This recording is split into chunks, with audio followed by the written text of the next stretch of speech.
और मुझे ऐसा लगता है कि शिक्षा ही एक क्षेत्र है जहां आप जीवन भर बच्चों से इंटरेक्ट करेंगे और वो इंटरेक्शन आप में जो ज़िल है ज़िंदगी के प्रति वो जीवित रखेगा और समाज के निर्माण में भी आप सहयोग कर सकते हैं। इसलिए हम बात करें चेंजेस की या जितनी भी समाज में प्रकृति के प्रति जागरूकता की, ये सब हम इस फील्ड में ला सकते हैं। तो ये जिन लोगों तक और पहुंच सकता था वहाँ थोड़ी समस्याएं होंगी, ये एक सबसे बड़ा प्रॉब्लम है। फिर जो ऑप्शनल सब्जेक्ट की जो वैरायटी है, मतलब we are trying to make people jack of all trade and master of none. नमस्कार, मैं दीपशिखा और मेरे साथ मौजूद हैं डॉक्टर मुक्ता सिन्हा मैम। जी हाँ, ये वर्तमान में मौलाना मजरूल हक अरबिक एवं फारसी विश्वविद्यालय में एजुकेशन डिपार्टमेंट की एचओडी हैं। इनका साथ ही हजारीबाग में कला, संस्कृति एवं साहित्य और सामाजिक सरोकार से हमेशा जुड़ाव रहा है। आज हम इनसे खास चर्चा करेंगे और जानेंगे कि इनके लेखनी के पीछे का कारण और ये जो शिक्षा से जुड़ी हुई है तो युवाओं की सोच के बारे में भी हम इनसे चर्चा करेंगे। पहले तो हम आपका बहुत बहुत स्वागत करते हैं और आज आप हमारे साथ जुड़ी हैं तो ये युवाओं के लिए खास करके बहुत सकारात्मक साबित हो, हम ऐसी कामना के साथ अपना साक्षात्कार शुरू करते हैं। आपको शिक्षा के क्षेत्र में आने की प्रेरणा कहाँ से मिली? जैसे कि मैंने अपने जीवन में भी बहुत सारे शिक्षकों को देखा और मुझे ऐसा लगता है कि शिक्षा ही एक क्षेत्र है जहां आप जीवन भर बच्चों से इंटरेक्ट करेंगे और वो इंटरेक्शन आप में जो ज़िल है ज़िंदगी के प्रति वो जीवित रखेगा और समाज के निर्माण में भी आप सहयोग कर सकते हैं। इसलिए मैंने पहले तो ये शिक्षक होना चुना। इसके साथ ही जितनी भी अगर हम बात करें चेंजेस की या जितनी भी समाज में प्रकृति के प्रति जागरूकता की, ये सब हम इस फील्ड में ला सकते हैं। तो ये मल्टी डायमेंशनल है, इसलिए ये क्षेत्र का चुनाव किया। आपकी 2 पुस्तक अभी तक में तैयार हो चुकी है, एक लॉन्च हो चुका है और दूसरा बनकर तैयार है। जी। तो ये दोनों लिखने के पीछे का उद्देश्य क्या था? एक शिक्षक होने के नाते जब आप कहीं एक आपकी अपॉइंटमेंट होती है, वहाँ आपके बच्चे होते हैं तो आप वहाँ पढ़ा पाते हैं। तो वो जो पहुँच है आपकी, वो पहुँच वो क्लासरूम तक और उन बच्चों तक होती है। लेकिन जैसे ही आप एक पुस्तक लिखते हैं या उसको सोचते हैं तो आपका एक ही उसमें उद्देश्य होता है कि वो और बच्चों तक पहुँचे।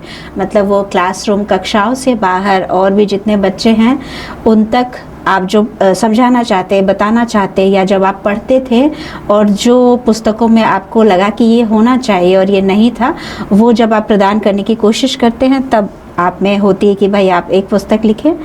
तो एक पुस्तक मेरी है जो वुमेन एजुकेशन और जेंडर सेंसिटाइजेशन पे है और दूसरी पुस्तक जो आने वाली है वो कंटेम्प्रेरी एजुकेशन इन इंडिया पे है।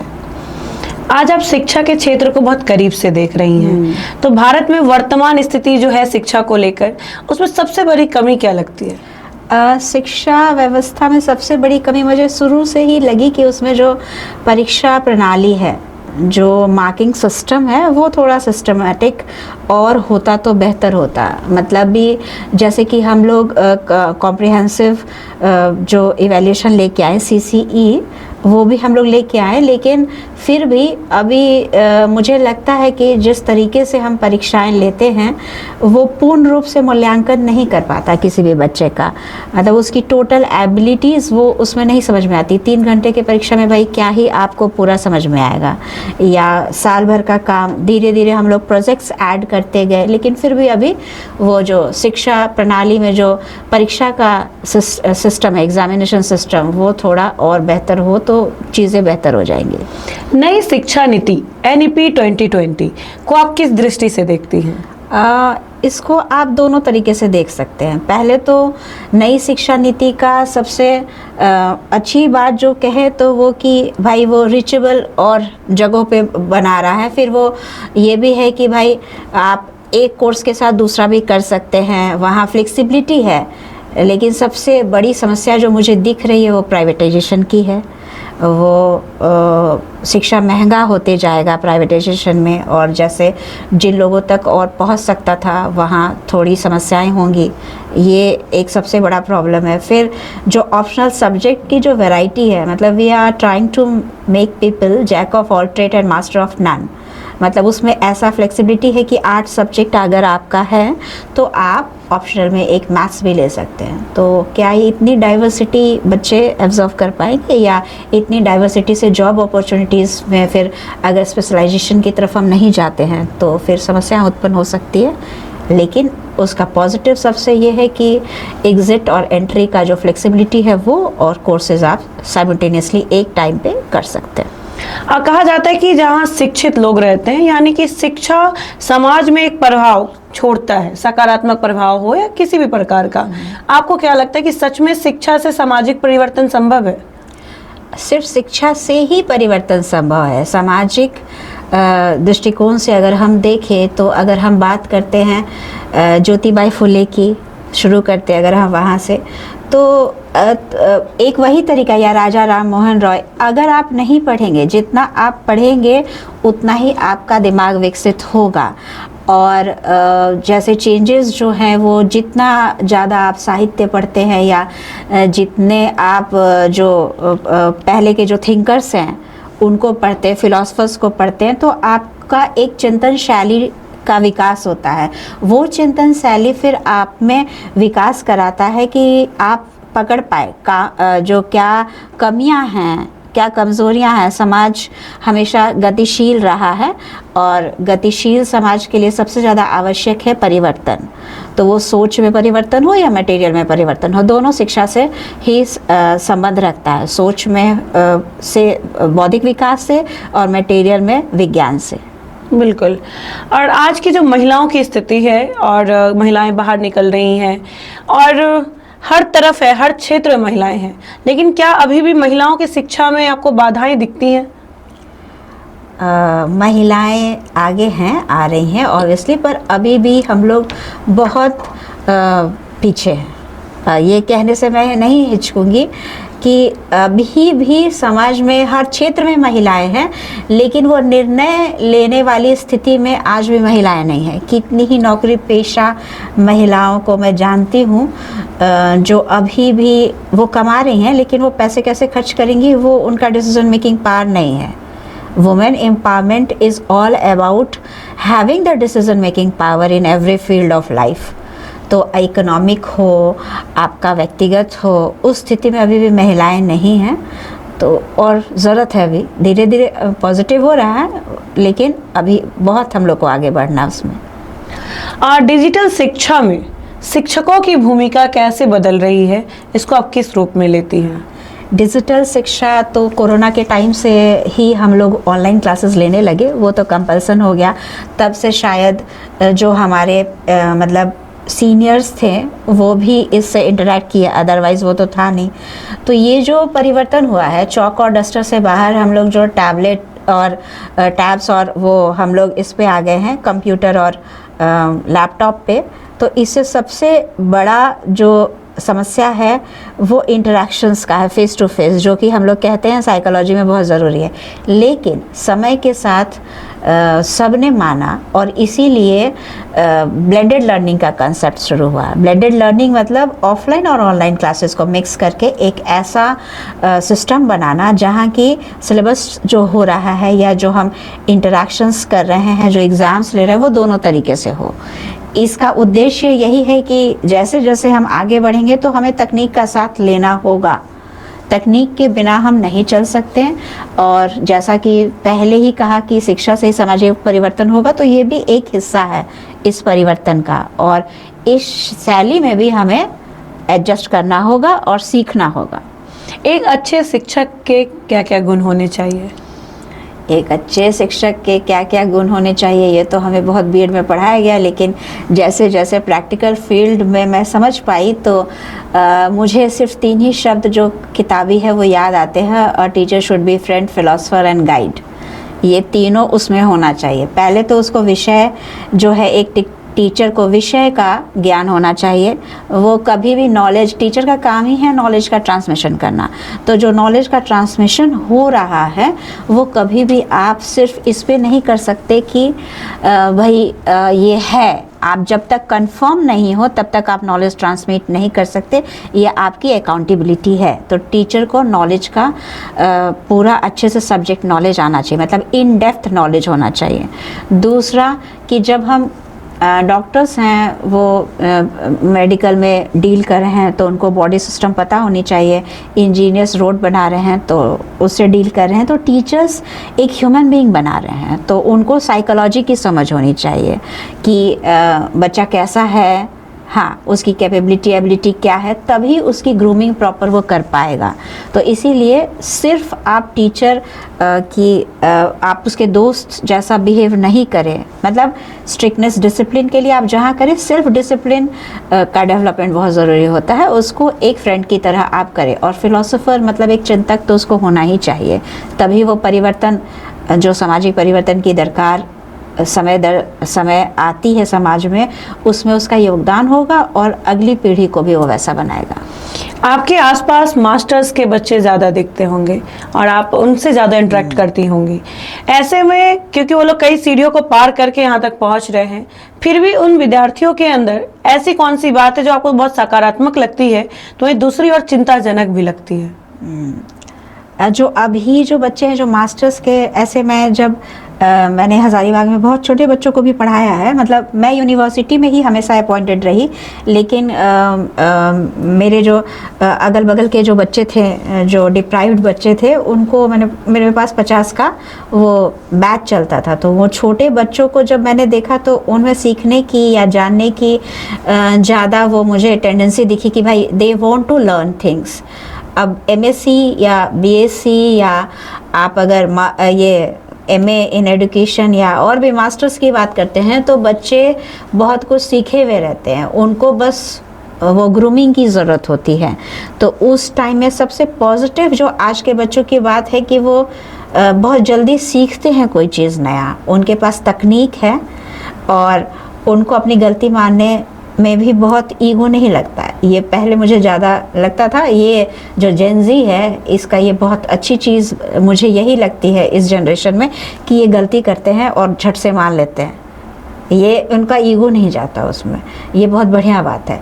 लेकिन इसके साथ जो सबसे बड़ी प्रॉब्लम है जो वो है डिसिप्लिन लाइफ की, वो कहीं कहीं हम खोते जा रहे हैं। मतलब वो क्योंकि अब मोबाइल्स हैं, टैब्स हैं, कंप्यूटर्स हैं, अब कंप्यूटर तो छोड़ ही दीजिए, लैपटॉप्स हैं, तो उनको स्क्रॉल करने की आदत है। तो वो किताब, कॉपी, पेन वो नहीं पढ़ते, जबकि हमेशा होनी चाहिए। वो उनसे पढ़ाई भी बहुत ज़रूरी है। आप अगर एक टेक्स्ट बुक लेके चलते हैं, उससे पढ़ते हैं, तो वो एक अलग आपको फील आता है, या फिर वो बहुत ज़रूरी है, वो इसलिए कि नॉलेज के लिए भी वो ज़रूरी है। आप स्क्रॉल करते हैं, कोई टॉपिक डालते हैं जब आप नेट पे, गूगल पे, तो सिर्फ रिलेटेड उतना ही आता है। लेकिन जब आप किताब लेते हैं तो उससे रेफरेंस बुक्स हम लोग बहुत सारे लेते थे, तो उससे बेनिफिट्स ज़्यादा होते हैं, नॉलेज जो है वो बेहतर होता है, उसकी विश्वसनीयता होती है। अब इस पे मतलब एग्जैक्टली कुछ साइट्स हैं, लेकिन कुछ साइट्स तो ऐसे भी हैं जहाँ की हम वो अकाउंटेबिलिटी नहीं लेंगे, आप क्या पढ़ रहे हैं, सही है गलत है, ये सबसे बड़ा ड्रॉबैक है। बिल्कुल। अभी हम लोग राजधानी में हैं और अगर हम बात करें कि ग्रामीण क्षेत्रों में जो अभी शिक्षा के जो हालात हैं, और अभी हम जहाँ पे बैठे हैं और इस एरिया में, राजधानी में, शहर में जो शिक्षा व्यवस्था है, ये जो खाई है दोनों के बीच में, इसको किस प्रकार भरा जा सकता है? इसमें सबसे बड़ी बात होगी इंफ्रास्ट्रक्चर डेवलपमेंट की। जैसे कि हम अगर अर्बन और रूरल फील्ड के बच्चों की बात करें तो उनके पूरे पर्सनालिटी में डिफरेंस दिखेगा। अगर आप बोर्ड वाइज बात करें, बिहार बोर्ड, CBSE, ICSE, तो तीनों बोर्ड के बच्चों में भी डिफरेंसेस आपको नज़र आएगा। वो बस ग्रूमिंग की वजह से है, जो फैसिलिटीज़ है, एक्सपोजर है, उसकी वजह से है। तो जो इंफ्रास्ट्रक्चर डेवलपमेंट है, अगर वो वहाँ उन बच्चों को सरकारी स्कूलों में भी बच्चों को मिले, जो अभी बात हो रही है, सरकारें बहुत सी स्कीम ला रही है, तो वो ईमानदारी से अगर धरातल पे आए तो बहुत सारे गैप्स ख़त्म होंगे, उनको एक्सपोजर भी मिलेगा, उनके लिए अलग फैसिलिटीज़ भी है। हाँ, चिल्ड्रन साइंस कांग्रेस में रूरल और अर्बन बच्चों का अलग क्राइटेरिया है, हाँ अलग अलग उनका मार्किंग भी होता है, पर उनको क्योंकि लाइफ में एक ही जगह compete करना है, तो इंफ्रास्ट्रक्चर के अभाव में बहुत सारी समस्याएं होती है और मैन पावर की तो कमी है ही। बिल्कुल। टीचर्स और इंफ्रास्ट्रक्चर दोनों होने जरूरी है। रिसर्च करने वाले शिक्षक या जो विद्यार्थी हैं उनको आप क्या सलाह देना चाहेंगी? ऑथेंटिक रहें, सबसे पहली बात। सिर्फ एआई पर निर्भर ना रहें, अपने थीसिस में जो ओरिजिनलिटी लाएं और आप लोकल मुद्दों पे फोकस करें, क्योंकि वो जनरलाइज होता है। एक रिसर्च मान लीजिए पटना में हो रहा है, एक रिसर्च मान लीजिए लंदन में हो रहा है, तो दोनों का हर जगह सामाजिक, आर्थिक या ये आप लेके चले कि उसके इन टोटलिटी जनरलाइजेशन में, पॉपुलेशन में जिस तरीके की उसको फैसिलिटीज़ है वहाँ के विद्यार्थियों को और यहाँ बहुत अंतर है। तो जब भी हम रिसर्च की बात करते हैं तो वो समय के हिसाब से, जगह के हिसाब से और उसमें बहुत डिफरेंसेस आता है। तो वो लोकलाइज्ड जो रिसर्च हैं वही लोकल प्रॉब्लम सॉल्व करेंगे। और रिसर्च बस ये आपके मतलब पेपर में या थीसिस बंद होने के लिए नहीं होना चाहिए, उसका एप्लीकेशंस होना चाहिए। तो रिसर्च गैप आप अच्छे से फाइंड करें और उसके बाद आप उस पर काम करें। मतलब ऑथेंटिसिटी होनी चाहिए, उसमें ओरिजिनलिटी होनी चाहिए और थॉट प्रोसेस रिफ्लेक्टिव थिंकिंग पे बेस्ड होना चाहिए, वरना कॉपी पेस्ट तो बहुत आसान है। बिल्कुल। आपके जीवन का ऐसा कौन सा अनुभव रहा जो सबसे ज़्यादा प्रभावित किया आपको? सबसे ज़्यादा प्रभावित किया, मतलब फेज़ वाइज तो लाइफ आपकी चलती जाती है, लेकिन जिसके लाइफ में ज़्यादा डिफ़िकल्टीज आती है शायद वो ज़्यादा बेहतर ग्रूम कर पाता है। तो मैं लाइफ को बहुत ईज़िली ही लेती थी। मेरे बहुत बड़े ड्रीम्स नहीं थे, लेकिन हाँ एक ढंग की नौकरी थी, ये ड्रीम था। तो मेरी शादी और उसका टूटना ये बहुत बड़ा टर्निंग पॉइंट रहा और वहीं से चीज़ें बेहतर होती गई। इनफैक्ट मुझे लगता है कि अगर करियर पॉइंट ऑफ व्यू से देखें तो वो बहुत एक अच्छी चीज़ हुई। यू कुड ग्रूम, मतलब ठीक है अगर कोई आपके साथ हो जो आपको हेल्प कर रहा हो तो वो बेहतर है, लेकिन अगर कोई साथ में हो और आप वहाँ फंसा हुआ फील करें उससे बेहतर है कि आप निकले और दुनिया आगे देखें। तो ये एक टर्निंग पॉइंट था और वहाँ से मैंने सीखा कि struggle is all about you and believe in your self and the world will somehow believe in you someday. ये बहुत इम्पॉर्टेंट है। शिक्षा और नैतिक मूल्यों में एक धागे भर का फासला होता है, जैसे कि नैतिक मूल्य क्योंकि शिक्षा जिसके पास है उसमें आ ही जाता है, लेकिन उसको संतुलन कैसे बनाया जा सकता है? देखिए, दो शब्द हैं दीपशिखा, एक लिटरेसी और एक एडुकेशन। हाँ, लिटरेट होना और एडुकेट होना में यही अंतर है। लिटरेट मतलब आप साक्षर हैं, आपको पढ़ना लिखना आ रहा है। एडुकेटेड मतलब आप साक्षर हैं और आपके नैतिक मूल्य हैं। तो education is all about ethics and values along with the knowledge you gain। अगर ये आपके पास नहीं है तो फिर ऐसे भी हम बहुत आगे चल रहे करप्शन में, और करप्शन को हम बहुत नॉर्मल लेने भी लगे हैं, तो ये चलता रहेगा। तो एक टीचर में तो ये होना चाहिए कम से कम। यदि आपको भारत में शिक्षा व्यवस्था में कोई एक बदलाव करने का मौका मिले तो वो बदलाव कौन सा? एग्जामिनेशन सिस्टम मैंने पहले ही कहा, सबसे बड़ा प्रॉब्लम वही है और सबसे चेंज की ज़रूरत उसी में है। ये जो हम 3 घंटों का एग्ज़ाम लेते हैं, कैसे भी बच्चे लिखते हैं और वो कर लेते हैं, इसके जगह आप 6 महीना अगर सेमेस्टर वाइज होता है तो हर मंथ आपको होना चाहिए एक कम्युलेटिव, उसके बाद इवैल्यूएशन, उसके साथ फील्ड में काम। बाहर ये हो रहा है, अगर आप बाहर में जैसे इंटरनेशनल सेमिनार्स में मैं गई तो वहाँ ये है कि सिर्फ एक 3 घंटों का पेपर पे वो नहीं जज करते, वो पूरा मार्किंग सिस्टम, ग्रेड, वो आपके पूरे परफॉर्मेंस पे, रिपोर्ट्स पे जो आप कर रहे हैं या जो आप प्रोजेक्ट्स कर रहे हैं वो सब एक साथ मिला होता है। तो ये बदलना बहुत ज़रूरी है। अदरवाइज़ हम बच्चों में भी वही टेंडेंसी करेंगे कि भाई ये 10 क्वेश्चन याद कर लो, यही आएगा। अभी तक यही हो रहा है, ये समस्या है। आपके आसपास तो बहुत सारे छात्र और छात्राएं दोनों मौजूद होती हैं, क्योंकि मैं सिर्फ खास करके लड़कियों की बात नहीं करूँगी, और दोनों वर्ग के लोग आपके आसपास मौजूद होते हैं और आप काफ़ी उनको हर चीज़ों को लेकर समझाते भी रहती हैं और उनसे बातें भी करते रहती हैं। तो आपको क्या लगता है कि अभी जो आपका एक कोई संदेश होगा जो युवाओं के नाम होगा, खास करके जो छात्र आपके आसपास हैं, छात्राएं आपके आसपास हैं, उनके लिए होगा, तो वो क्या संदेश होगा? संदेश तो मैं बस यही कहूँगी कि भाई पढ़ो, पढ़ोगे तभी चीज़ें बदलेगी। आप सब काम करो।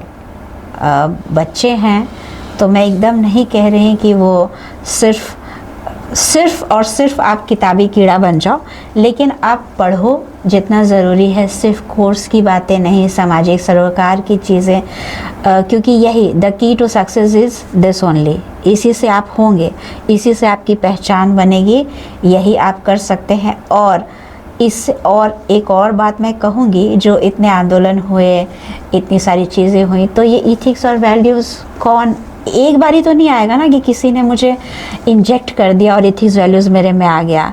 तो राइट फ्रॉम वेरी बिगनिंग पढ़ाई के साथ हमें इसको भी इम्पोर्टेंस देना सीखना होगा, ताकि हम जब किसी पद पे पहुँचें तो हम वो ना करें। This is all what I think.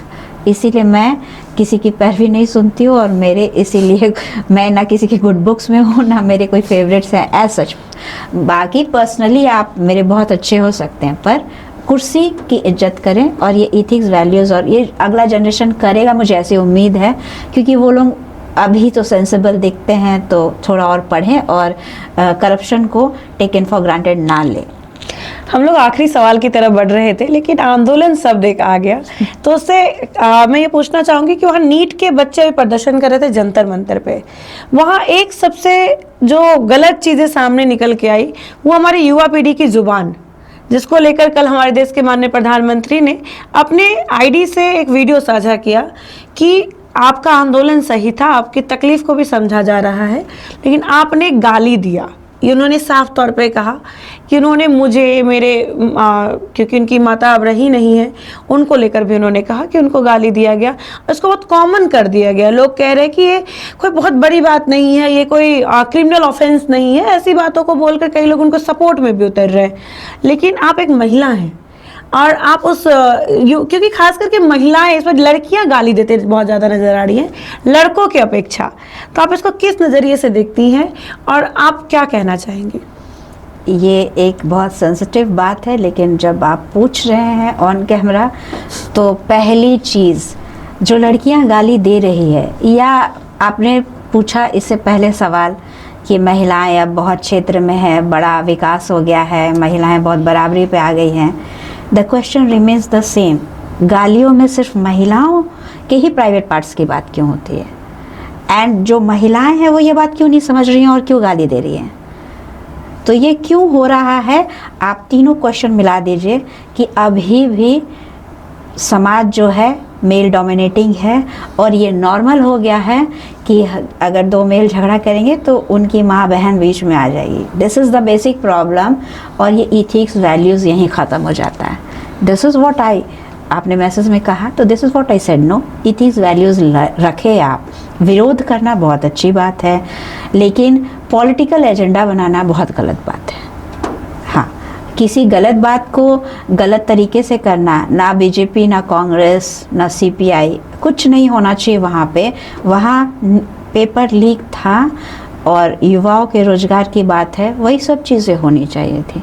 और ये जो गालियाँ हैं वो आपके माइंडसेट को दिखाता है कि कितने आप रूल हो रहे हैं इस मेन डोमिनेटिंग सोसाइटी में, कि अब आप बराबर, आपके ऊपर जो गालियाँ बनी उसी को दे के आप बराबरी समझ रहे हैं। बिल्कुल। हाँ, अगर आप, मैं नहीं कह रही हूँ कि आप संस्कार का चादर ओढ़ें, लेकिन आप रिवीलिंग कपड़े पहन के मॉडर्न नहीं हो सकते।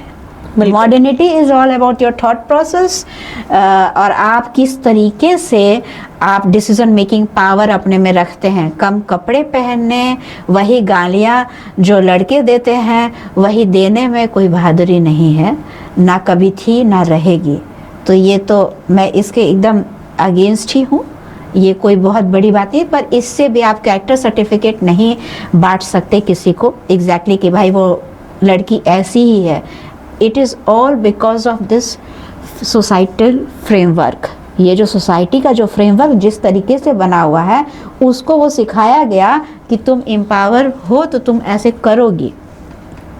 उसे किसी ने ये नहीं सिखाया कि तुम डिसीजन मेकिंग पावर, जब तुम कैसे क्या पढ़ोगी, हाँ, तुम क्या खाओगी, तुम कहाँ जाओगी, हाँ तुम किससे शादी करोगी, तुम शादी तोड़ोगी या उसमें रहोगी, ये डिसीज़न, या तुम घर बनाओगी तो घर में क्या आएगा। हाँ यहाँ तो कमाने वाली महिला भी किस ब्रांड का सामान आएगा वो पति डिसाइड करता है, उससे पूछना पड़ता है, क्योंकि दिमाग में है कि टेक्निकली हम गाड़ी खरीद रहे हैं तो टेक्निकली बॉयज़ नो बेटर।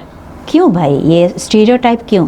तो ये सब जो हुआ है और ये जो हो रहा है इसी माइंडसेट की वजह से। यही तो मैं कह रही हूँ कि एडुकेशन से ही ये बदल सकता है, डायरेक्शनल हो तब। जेन जी को एक डायरेक्शन में जाने की ज़रूरत है, उनके पास बहुत पावर है। बिल्कुल। ये मेरा आखिरी सवाल रहेगा आपसे, क्योंकि आज की बातचीत काफ़ी युवाओं के लिए खास करके बहुत सकारात्मक साबित होने वाला है। आपके लाइफ का मोटो क्या रहा जो आपको प्रेरणा देती है सिर्फ आगे बढ़ने की? जो भी लाइफ में आए उसको आप एक्सेप्ट करें और believe in the goodness of human being. हर आदमी में कुछ ना कुछ अच्छा ही होता है, हम मक्खी नहीं बन सकते कि जहाँ घाव है वहीं बैठे। तो ज़िंदगी आपको जितना भी ख़राब या बुरा समय देती है उसको आप इग्नोर करें and try to build up things accordingly, उसी के हिसाब से। और जब आप पॉजिटिविटी लेके चलेंगे और आप बिलीव करेंगे कि भाई हर कोई थोड़ा बहुत तो अच्छा है ही, तो वो अच्छाई को देखें और वो बुराई को थोड़ा सबसाइड करें, तब आप ज़्यादा खुश रहेंगे, आपका मेंटल हेल्थ भी बेटर रहेगा। और यही है कि believe in the goodness of human being and yourself too, कि तुम कर सकते हो। बिल्कुल, आपके साथ की बातचीत बहुत अच्छी रही और सच कहा जाता है कि शिक्षक और रोड एक समान दृष्टि से देखना चाहिए, क्योंकि वो वहीं रुक जाते हैं। जैसे अगर सड़क की ही बात करते हैं तो सड़क वहीं रहता है, कभी सड़क नहीं बदलती, लेकिन उस पर जो आने वाले लोग होते हैं वो अपनी मंजिल की ओर पहुंच जाते हैं। उसी तरीके से शिक्षक को कंपेयर किया गया है, तो कहीं ना कहीं सही है कि शिक्षक तो वहीं रहते हैं, बहुत बच्चे आते हैं, वो सही शिक्षा भी दे रहे होते हैं। कुछ बच्चे सही मंजिल पे पहुंच जाते हैं, कुछ बच्चे जो गलत ट्रैक पे चले जाते हैं। तो शिक्षक लेकिन वही होते हैं, शिक्षक हमेशा चाहते हैं कि उनके बच्चे आगे बढ़े। जब आप इस पूरे इंटरव्यू को सुनेंगे आपको समझ में आएगा कि कैसे सुलझे हुए जवाबों के साथ युवाओं के लिए एक अच्छा सा मैसेज जा रहा है। आपको ये पूरी इंटरव्यू सुननी चाहिए और अपने जीवन में नैतिक मूल्यों का अर्थ भी समझना चाहिए। बाकी शिक्षा तो जरूरी है ही एक अच्छे जीवन के लिए, लेकिन नैतिक मूल्य उसमें चार चांद लगा देता है। आगे की खबरों के लिए हमारे साथ जुड़े रहे। धन्यवाद।